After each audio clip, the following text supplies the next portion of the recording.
Hello friends, ಎಲ್ಲರಿಗೆ ನಮಸ್ಕಾರ. Kannada life ಸ್ಟೋರಿನಿಂದ ಪ್ರತಿಯೊಬ್ಬರಿಗೆ ತುಂಬ ಧನ್ಯವಾದಗಳು. Thank you so much. ಮಗುವಾದ ಬಳಿಕ ಕೂಡ ಸಣ್ಣ ಸಣ್ಣ ವಿಚಾರಕ್ಕೂ ಜಗಳ ಕಾರಣ ಇಷ್ಟೇ. ಮಗು ಎನ್ನುವುದು ದಾಂಪತ್ಯದಲ್ಲಿ ಖುಷಿ ತಂದರೂ ದಾಂಪತ್ಯದಲ್ಲಿ ಕೆಲವು ಸಲ ಜಗಳಕ್ಕೂ ಕಾರಣವಾಗುವುದು. ವೈವಾಹಿಕ ಜೀವನದಲ್ಲಿ ಕಲಹಗಳು ಇಲ್ಲದೆ ಇರುವಂತಹ ದಾಂಪತ್ಯವು ಇರಲು ಸಾಧ್ಯವಿಲ್ಲ ಎಂದು ಹೇಳಬಹುದು.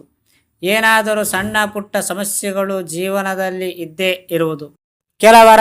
ಕೆಲವರ ಜಗಳಗಳು ಅತಿಯಾಗಿದ್ದರೆ ಇದನ್ನು ಕೆಲವರದ್ದು ತುಂಬ ಸಣ್ಣ ಮಟ್ಟದಲ್ಲಿ ನಡೆಯುವುದು.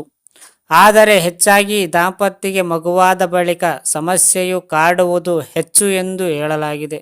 ಇದನ್ನು ಅಧ್ಯಯನಗಳು ಕೂಡ ಕಂಡುಕೊಂಡಿದೆ. ಮಗುವಾದ ಬಳಿಕ ದಾಂಪತ್ಯದಲ್ಲಿ ಜವಾಬ್ದಾರಿಯು ಹೆಚ್ಚಾಗುವುದು ಇದಕ್ಕೆ ಕಾರಣವೆಂದು ಹೇಳಬಹುದು. ಆದರೆ ಕೆಲವೊಂದು ಸಲ ಇಂತಹ ಜಗಳಗಳು ದಾಂಪತ್ಯದಲ್ಲಿ ಬಿರುಕು ಮೂಡಿಸಿದರೆ ಅದು ಮುಂದೆ ದೊಡ್ಡ ಸಮಸ್ಯೆಗೆ ಕಾರಣವಾಗಬಹುದು. ಇದನ್ನು ನಿಭಾಯಿಸುವುದು ಹೇಗೆ ಎಂದು ತಿಳಿಯಿರಿ. ನಿದ್ರತೆ ಕೊರತೆ. ಮಗುವನ್ನು ಪಡೆದ ಬಳಿಕ ದಾಂಪತ್ಯ ಸಿಗುವಂತಹ ಖುಷಿಯು ಇನ್ನೆಲ್ಲಿಯೂ ಸಿಗುವುದು. ಆದರೆ ಮಗು ಪದೇ ಪದೇ ಎದ್ದು ಕೂಗುತ್ತಲಿದ್ದರೆ ಅದರಿಂದ ತಾಯಿ ಹಾಗೂ ಸಂಗಾತಿಯ ನಿದ್ರತೆಗೆ ತೊಂದರೆ ಆಗುವುದು.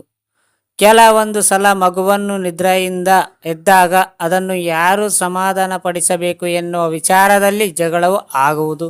ನೀವಿಬ್ಬರು ಈ ಬಗ್ಗೆ ಮೊದಲೇ ಸರಿಯಾಗಿ ಯೋಚನೆ ಹಾಕಿಕೊಳ್ಳಿ. ಪತಿಯು ಕೆಲಸಕ್ಕೆ ಹೋಗುತ್ತಿದ್ದರೆ ಆಗ ಆತನಿಗೆ ರಾತ್ರಿ ವೇಳೆ ನಿದ್ರೆಯು ಅಗತ್ಯ. ಹೀಗಾಗಿ ನೀವು ಅವರನ್ನು ಪದೇ ಪದೇ ರಾತ್ರಿ ಎಬ್ಬಿಸಿದರೆ ಅದರಿಂದ ಸಮಸ್ಯೆಯೂ ಆಗಬಹುದು. ಸೆಕ್ಸ್. ಮಗುವಿನ ಜನನದ ಬಳಿಕ ಇಬ್ಬರು ಹಲವಾರು ರೀತಿಯ ಬದಲಾವಣೆಗಳನ್ನು ಹಾಗೂ ಜವಾಬ್ದಾರಿಗಳನ್ನು ಬರುವುದು.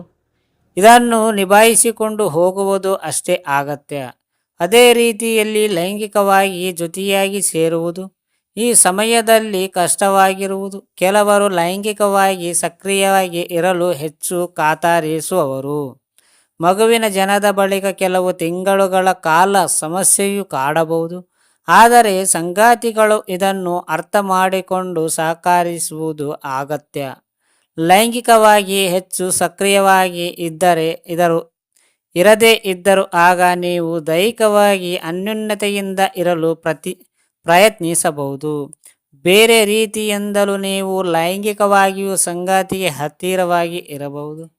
ಮದುವೆ ಬಳಿಕ ಅದರಲ್ಲೂ ಮಗುವಾದ ಬಳಿಕ ಖರ್ಚು ಹೆಚ್ಚಾಗುತ್ತಾ ಹೋಗುವುದು. ಇದರಿಂದ ಪ್ರತಿಯೊಂದು ಖರ್ಚಿನ ಮೇಲೆ ಕೂಡ ನಿಗಾ ಇಡಬೇಕು. ಮಗುವಿನ ನ್ಯಾಷನ್ ಹೆಚ್ಚಿನ ಆಹಾರ, ಬಟ್ಟೆ ಇತ್ಯಾದಿಗಳಿಗೆ ಖರ್ಚು ಮಾಡಬೇಕಾಗುತ್ತದೆ. ಒಬ್ಬರೇ ದುಡಿಯುತ್ತಲಿದ್ದರೆ ಆಗ ಇದು ದೊಡ್ಡ ಹೊರೆಯಾಗಿ ಪರಿಗಣಿಸುವುದು.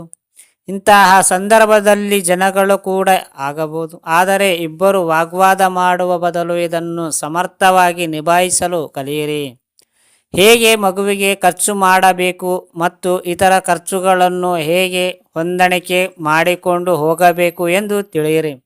ನೀವು ತಿಂಗಳಿಗೆ ಬಜೆಟ್ ಮಾಡುತ್ತಿದ್ದರೆ ಆಗ ನೀವು ಸ್ವಲ್ಪ ಹೆಚ್ಚು ಹಣ ಮೀಸಲಿಡಿ. ಹಣವನ್ನು ಸರಿಯಾದ ರೀತಿಯಲ್ಲಿ ಖರ್ಚು ಮಾಡಿಕೊಂಡು ನಿಭಾಯಿಸಿಕೊಂಡು ಹೋದರೆ ಆಗ ಇದರಿಂದ ತುಂಬ ನೇರವಾಗಲಿದೆ ಮತ್ತು ಸಂಗಾತಿಯು ನಿಮ್ಮ ಮೇಲೆ ನಂಬಿಕೆಯನ್ನು ಇಡುವುದು. ಮನೆ ಕೆಲಸದ ವಿಚಾರವಾಗಿ. ಮಗುವಾದ ಬಳಿಕ ಹೆಚ್ಚಿನ ದಾಂಪತ್ಯದಲ್ಲಿ ಮನೆ ಕೆಲಸದ ವಿಚಾರವಾಗಿ ಸಮಸ್ಯೆಗಳು ಕಾಡುವುದು. ಒಬ್ಬರು ಯಾವ ಕೆಲಸವನ್ನು ಕೂಡ ಮಾಡುತ್ತಲಿವೆಂದು ಇನ್ನೊಬ್ಬರ ತಿಳಿದರೆ ಆಗ ಇದರಿಂದ ಸಮಸ್ಯೆಗಳು ಆಗಬಹುದು. ಇದಕ್ಕಾಗಿ ನೀವು ಸರಿಯಾದ ರೀತಿಯಲ್ಲಿ ಕೆಲಸಗಳನ್ನು ಹಂಚಿಕೊಳ್ಳಿ. ಇದರಿಂದ ಒಬ್ಬರೇ ಮನೆಯ ಎಲ್ಲ ಕೆಲಸಗಳನ್ನು ಮಾಡುವುದು ತಪ್ಪುವುದು. ಆರ್ಥಿಕವಾಗಿ ಬಲಿಷ್ಠವಾಗಿದ್ದರೆ ಆಗ ನೀವು ಕೆಲಸಕ್ಕಾಗಿ ಒಬ್ಬರನ್ನು ನೇಮಿಸಿಕೊಳ್ಳಬಹುದು. ನೀವಿಬ್ಬರೇ ಮನೆಯ ಕೆಲಸ ಕಾರ್ಯಗಳನ್ನು ಮಾಡಬೇಕಾಗಿದ್ದು ಆಗ ನೀವು ಸರಿಯಾಗಿ ಇದನ್ನು ಹಂಚಿಕೊಳ್ಳಿ. ಫ್ರೆಂಡ್ಸ್, ಅರ್ಥ ಆಯ್ತಾ ಈ ಸ್ಟೋರಿ ಕೇಳಿದ ಪ್ರತಿಯೊಬ್ಬರಿಗೆ ತುಂಬ ಧನ್ಯವಾದಗಳು.